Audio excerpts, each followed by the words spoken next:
question reality. Nothing is what it seems to be. Whatever you're experiencing is only an unimaginable nothingness compared to all that is. All that is only love. Are you ready? Can you let go, stop thinking, submit to love? What are you caught in? Caught in religion? Caught in addiction? Caught in self abuse?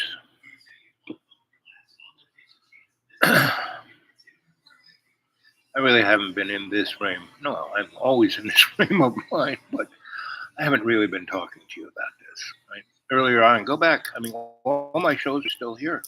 Go back 4 or 5 years, 6 years. Go back to the big splat. Right? There are many shows called the Big Splat. Go look at those. Right? And I was talking about this. 2015, 16, 17. Because I had died in 2014. And I was putting myself back together. And the modern medical model just really does. I mean, they wanted to cut my legs off, cut 20 feet out of my colon and have me crap in a ileostomy bag and crack my chest and do a quadruple bypass. And I said, no. So I stepped away from death because love had more for me to do. I mean, I died. I was in my recompense. I was in my place of observing my life, right? And I was brought to Holy Redeemer School's cafeteria in the basement of the Catholic school in Long Island, run by the Nazis, Hitler's Rifle Squad, HRS, Holy Redeemer School, right? And a good portion of the nuns there were, Nazis, right? But they were more than that because they had been fooling around with magic. And so I was a prime target. And so I got murdered there at 7 years old. And my godfather, Cardinal Cushing, kind of came and brought me to the Maryknolls, right? I spent 2 years with them and they put me back together. And then I spent a year with the Jesuits. Now, the Jesuits, they're an interesting crew because they're all about, they're as close to the magicians of the Catholic Church as there are, but they're just one frame of that. The Maryknolls were all about love and understanding, right? And forgiveness. And being your best self. Their whole thing is, in every day in every way, take the piece of earth to make it strong. Jesuits, it's to control, to understand, right? Anyone, can I have a? You might as well give me. Yeah, why don't you give me a bigger cup so I don't keep asking? That's the only size to be on the cup. Okay, okay, no problem. If you had a soda, one of your styrofoam cups would be. Never mind. Just keep throwing it in there. Oh man. So did you graduate? Yeah, I'm a junior in college. Oh, what are you studying? Accounting. Well, people will always need somebody to count the numbers. Yeah. Until AI does it. Were you always good at counting numbers? Yeah. Well, that's good.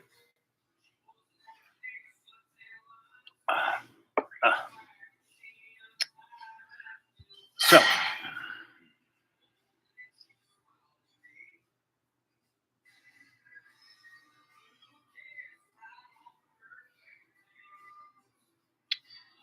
your spirit is the only true thing that exists. Your body is an illusion. And you can heal whatever, right? I'm a perfect example. Yeah, I'm totally, you may see me, like, if I get up from this chair, I'm going to be like creaky, right? Because pretty much every bone in my body has been broken and is you know, can snap like a twig, and it's my spirit that keeps it together. I was not able to use these, but now I can. I was not able to breathe. I'm not able to pump. I had total renal failure, meaning every organ of my body failed. Because I was weighing 480 pounds, and I had been for at least 10 years, right? And I had been working in the corporate world, making large sums of money for doing nothing, right? Common sense, It's like back in the day when I had, when Grandpa Stoll kind of set me free to do my own thing. I mean, I still work for those guys. I still work for Mike. I was in the union, all of the above. But I would, I had a little pager, and all the stuff that Mike and Grandpa didn't want to do, they give people my pager number, and they would page me. Oh, my lights don't work. I said, "What's your phone number?" And I gave him a call and said, "What's wrong?" I said, "Lights don't work. Is there a light switch in the house that you didn't know? Did you? Is it a lamp or is it a fixture? Did you change the light bulb? Are other things not working?" Those are the basic questions that could give me the total picture of, because I would visualize, right? And then I'd say, okay, go down to the cash machine and uh, pull out 4 Benjamins. Right, I'll be there in less than an hour. Right, go there, get back within the hour. I'll be there within 15, 20 minutes of you getting home. I will come up to your place and I will be at your front door. You will open it up and you will put a Benjamin in my hand, and I'll walk through the door and I'll assess the situation. And then if I can fix it within 20 minutes, that 1 Benjamin is good enough. If it's going to take longer, you have to put another Benjamin in my hand. And I will give you a very thorough reason of why things aren't working. And usually it'll be more than just changing a light bulb. If it's just changing a light bulb, you'll get away by just giving me 1 Benjamin and have a good, right? And so I would do that. I would get at least 10 of those calls a week, other than all the other stuff. Being an artist, being a community organizer, still working for Mike in the union, still working for Grandpa on exotic things, and doing other stuff, right? Being an artist, and I had restaurants and clubs and all kinds of stuff that I was taking care of. Anyway, um, I could do all of that stuff because I had bumped into, when I was 10. My parents lived on Park Avenue at 69th Street, right near Hunter College. And I would basically, and then like across the street and down the other corner there was Council on Foreign Relations. And I would take my dog, the family dog, and I would, when I was at home, my job was to take the dog to the park and play with him and let him do his business and then bring him home. And he loved that. He loved me. He loved playing ball. He loved jumping in the pond. He loved doing all the things. And everyone would love him, right? I mean, he broke every rule there was. I mean, we were living in this super duper fancy place that we weren't supposed to have a pet, but because he was like the king, everyone loved him, and so accepted the fact that he was part of the scene. And we were really good at being invisible. My dog taught me how. The first teacher I had um, in shamanic breath was, Cardinal Cushing, my godfather, right? And then when I was 7, you know, being with the Marinols, right, and hanging with the Jesuits. But at 10, I died again in Florida, and so that summer, my mom brought me to this guy out there in Long Island, Dr. Carpenter, I think his name was, and his wife was a breeder of dogs and horses, right? and he was a endocrinologist and a witch doctor of allergies, right? And so he gave me a few tests and told my mom, I think your boy has to stay with us a little while. Be here. Instead of you having to drive him here back and forth 40 miles, just let him stay here on the farm, right? He'll have a good time. He'll be out of your hair. And I can.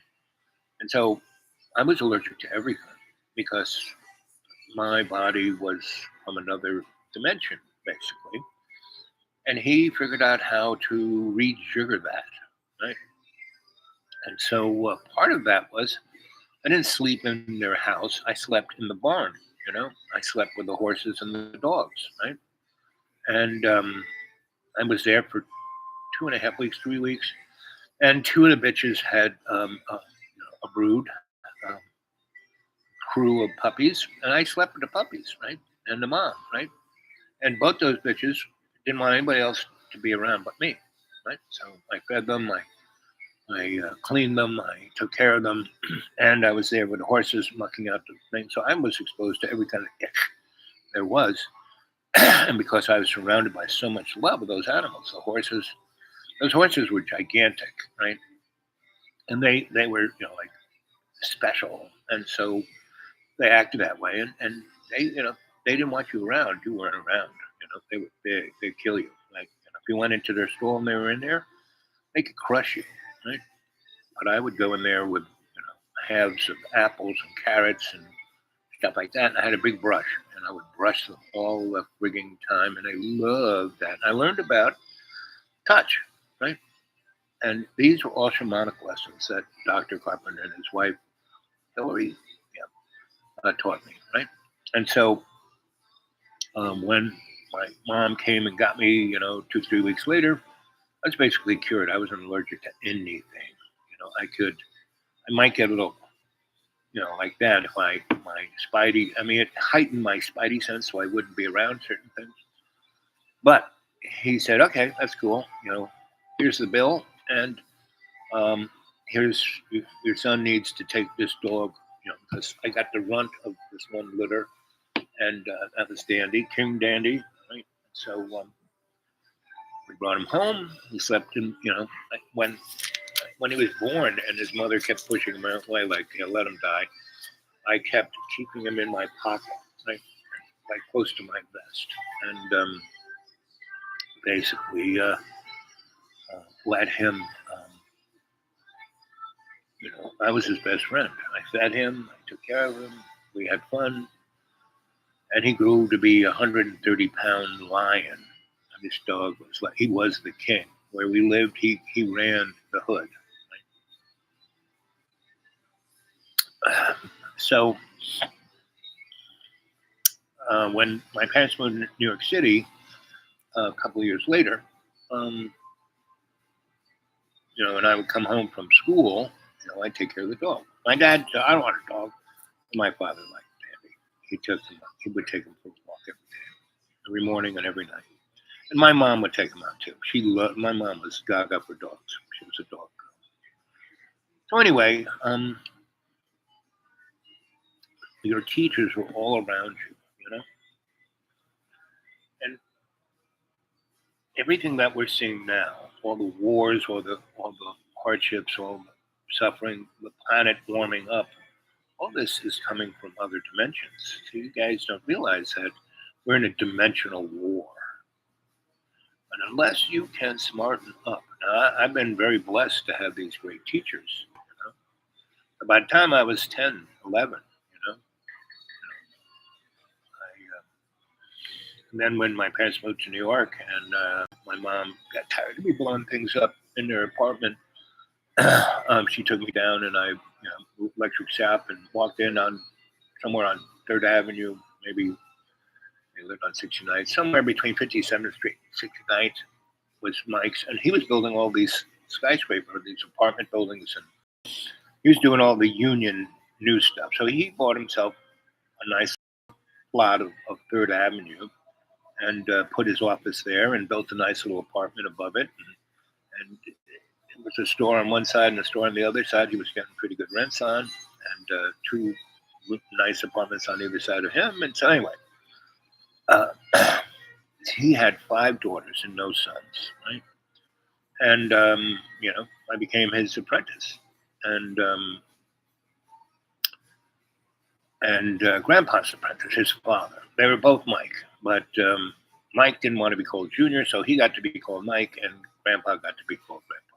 And Grandpa started Local 3, the IBEW, International Brotherhood Electric Workers, right?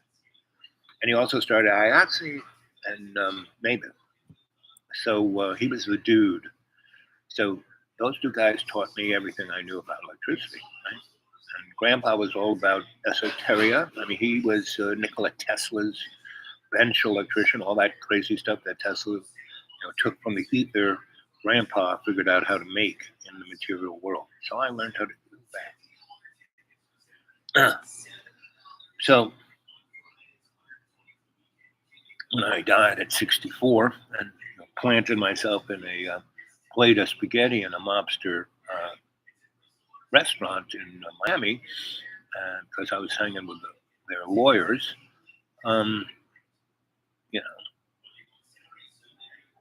I had my life review, and I saw all this stuff, right?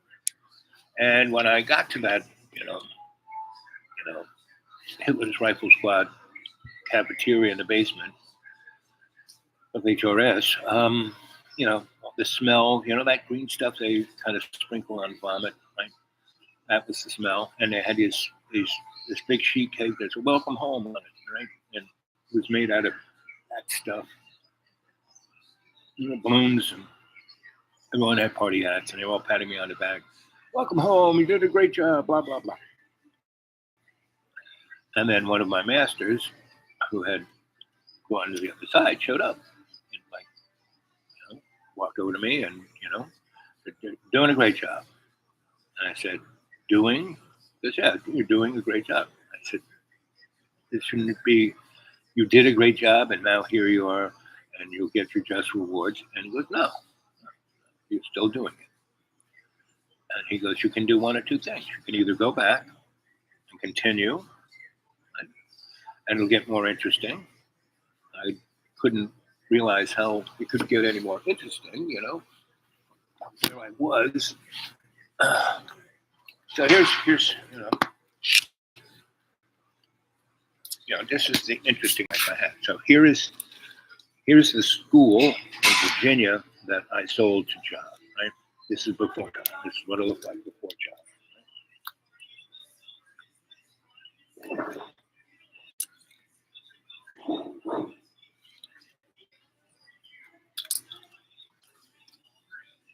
Here's my dad, about 2 years before he died. Here's my mom, 2 years before.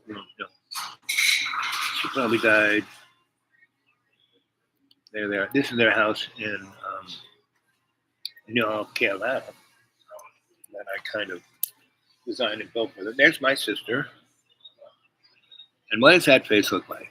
It looks like, a Greek tragedy in comic mass, right? And there's my mom. You can see her face. She's like, "Yeah, good luck with that." And there's my dad. "I just want to be in charge, So I'm probably about 63 in this picture.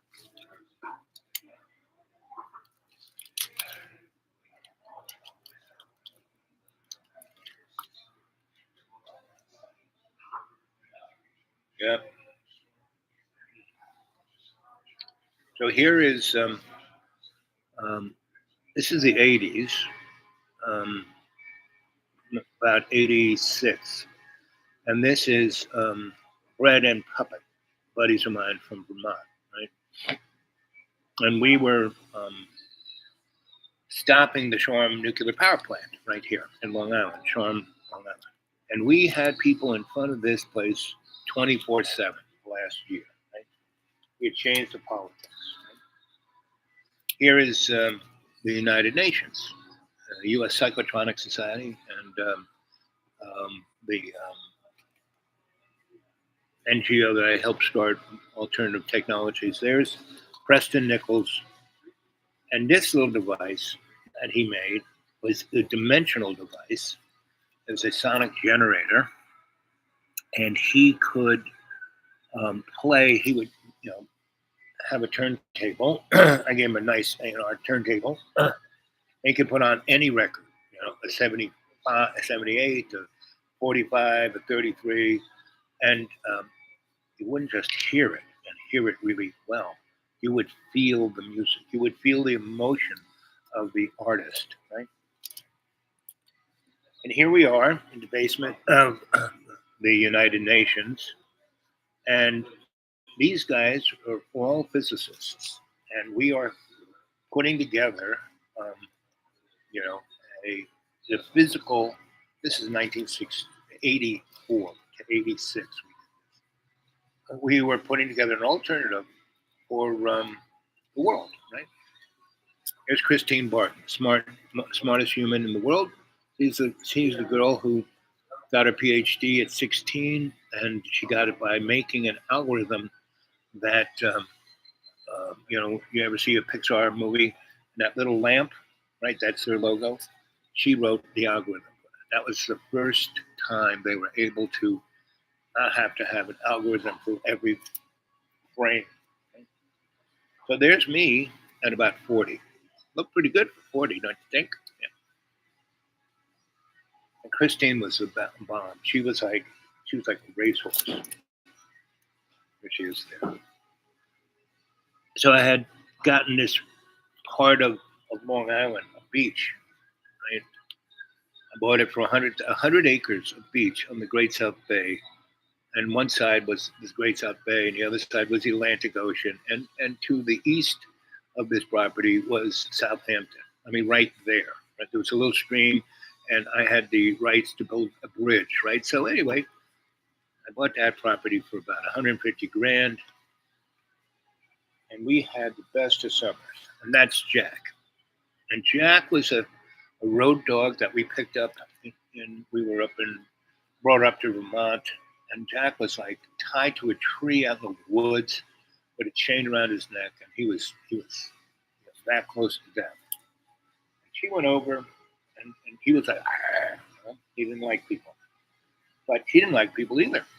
So she just sat there, So at the end of that chain, that he couldn't like get her, and I just sat there and meditated, and she just, it's okay. So he kind of just realized that we weren't going to hurt him, and we had water and had a dish, and he became our dog, but more her dog, always by her side. He wouldn't make any noise. He wouldn't do anything unless someone got within 5 feet of her. And that's Jack. Now, he and I would play, and she would play too, but so there me is, right? And some guy was walking down the beach, and Jack's going, "What's he doing on our beach?" So I had to like lean over and grab his little rope around his neck so he wouldn't go after that person. And there she is, sweet Christine. And here's one of my salons on 13th Street, burned out building. We took it over. We took over 50 buildings and housed 500 families. That's why the Lower East Side is what it is today.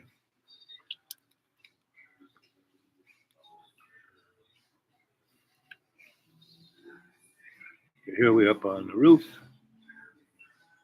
And there was, I forgot her name. But she came from Sweden. The Swedish government gave her money to come to New York and be an artist. And that's her mother who came to visit her.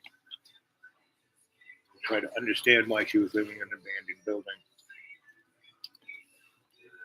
And so that's a good picture of what the place looked like. And I built it like a theater set, because everything was, see how this is like burnt out over here?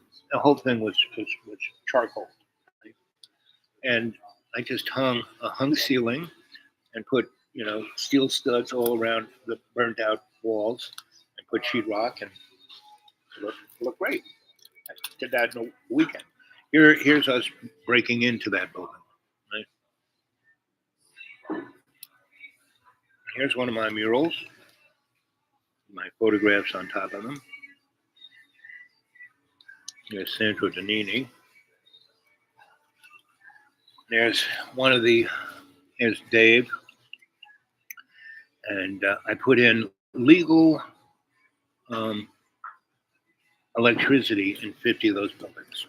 And each one of those apartments had their own electric bill. So when the marshal would come to throw them out, they couldn't. And and these were all abandoned buildings. It's kind of hard to put electricity in an abandoned building, but I had to pull. Actually, Grandpa stole it. So this is having a life. Here's Joe Battle. He had a foundry. I worked for him. Welding, casting, and that's how I met George and George, because his foundry was in the Bronx. And here is my West Best apartment, well, loft. I was part of the Soho crowd, and Kerry Shea, who was the big politician, who kind of swung Soho, and a handful of us who had done that, like in the early 70s. In the 80s, they, City took that building and made it for artists. And I came back from Asia, and Carrie said, "Oh, I got a present for you." And that present was that apartment building. Here's Joni and Garrick of the Rainbow family, and Dave. And this is, Joni had been in a terrible car accident. I went out there to heal her, shamanically. Here's back at the at our. This is when Ronald Reagan became president, and they were going to cut all the money from the NEA. So this is the NEA board. We took, brought them out to the abandoned building and had a meeting. We showed how we spent all the money, right, that they gave us, and everything we did. Started PS1, started Franklin Furnace, started BAM, started Collaborative Artist Project. And Collaborative Artist Project was the umbrella. And so it, after that meeting, later on that evening, the artists strolled in, and the people were just amazed. So there's me, almost 40.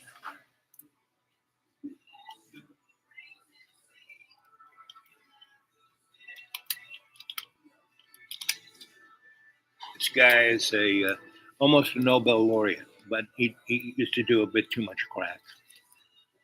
And here's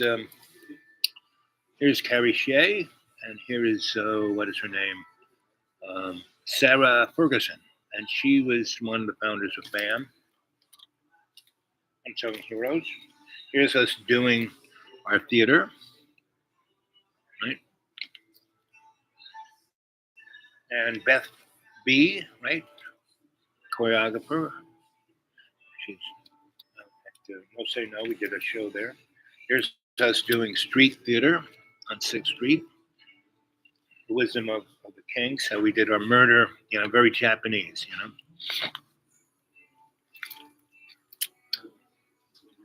Oh, and here is, I lived in a place called Tortola, which is near St. Thomas, right?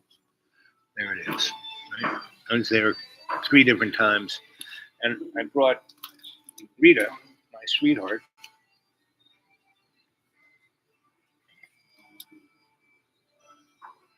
Is there pictures of that? No.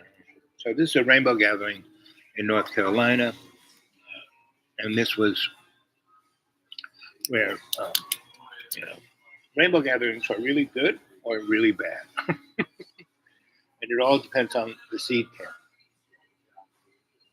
and the initial relationships you have with the authorities. So I was really good at that. So all the about 5 different rainbow gatherings had with 50. I was a scout. I was the seed camp, Swami Mami. And once the show got running, I would be in calm, right? And I would go out every morning to all the kitchens and see, who, because people would hang out at the kitchens overnight, and so everybody who was like totally fried would be in the kitchen, right? And I would go and do my shamanic thing. And so all these guys, you see these pictures, these were old rainbow friends that these people are mostly dead, right? They were road dogs. And this is when they were young, and that lifestyle had. So this is North Carolina, and these guys, FBI, SSU, and head security guy, military security for the Forest Service. And where is, oh yeah, so here is a Supreme Court judge, right? So we went to the state Supreme Court judge in North Carolina, and I walked around with him, and he was amazing. So he goes, I don't see anything wrong with it. So he basically told all the cops to get lost. And that's Marissa, a real saintly person. She was one of the major people of OR that did the, she started the gardening in New York City. I mean, lots of people gardening, but she, was one of those people that, at the end of the day. So this is my mathematician. This ain't Christine. This is another rocket scientist girlfriend. And, Rainbow Gatherings, another one. And there was another sweetie from Cornell. She was an anthropologist, and she's smart. So here's another a doctor friend of mine. So I brought all these ladies um, who were buddies, and I was and they were sweeties on each other, and I was the sandwich meat. Right? And I kept bringing them to places that they all came from very, rich families, had the best education, were teaching and doing research at large universities. And that's when I was starting out as my career as an itinerant scholar. Of course, I'd be graduate, to these. So she was, and once these ladies started having a good time, they let loose because their whole life they were like so buttoned up. Right?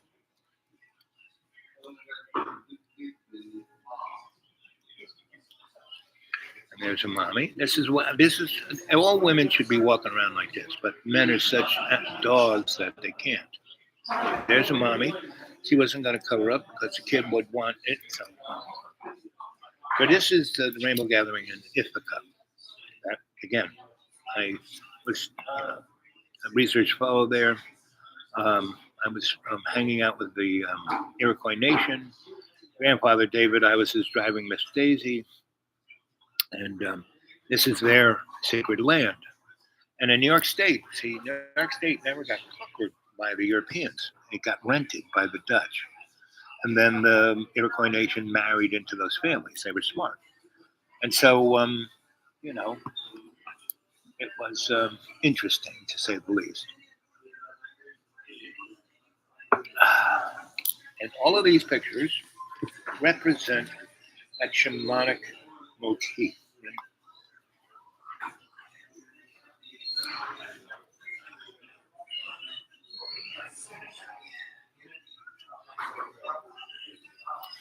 So this is Syracuse, New York, and here I am. The Iroquois were no. This could be New York City too. That might be the federal building. Not quite sure which it is. It's either New York City or Syracuse. I think it's Syracuse. But anyway, and that's how I learned how to negotiate through grandfather David. Teaching me how to deal with a politician. So here we are having a basic rally for that. Right? Here's that. This is Westbeth. This is my place in Westbeth. And there's Suzanne in the white dress. Right? She and I started a thing called Art for the People. Right? Here she is putting up Myers, in Port Authority places, and you're not supposed to do this, but he would just go do whatever the heck, and I would run. Well, there's Michael Keane. He's a bad boy of the art world, good buddy of mine. And so I never lend him more than $5 at a time. Right? And that was fine because here's a show we did on the Williamsburg Bridge. That was quite a show. I basically lit that whole bridge up, and I was using shamanic holograms. Right, right, a little ahead of their time. So here is out in front of the nuclear power plant where we had the Long Island Life community. We were there 24/7. Here we are having the NEA, the National Atomic and whoever was in charge of reactors at the time. We forced them to have a hearing, and then we brought up all the evidence of how terrible it was made. And they said we shouldn't give these guys a license. But Mr. Rockefeller was paying Mr. President Reagan, so he just kept doing executive orders. There's Willie Loman, right?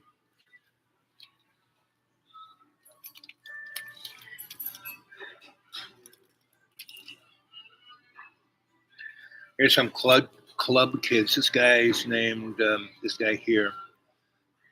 What was his name? He was the voice of the Fillmore East Chipmunk. Right?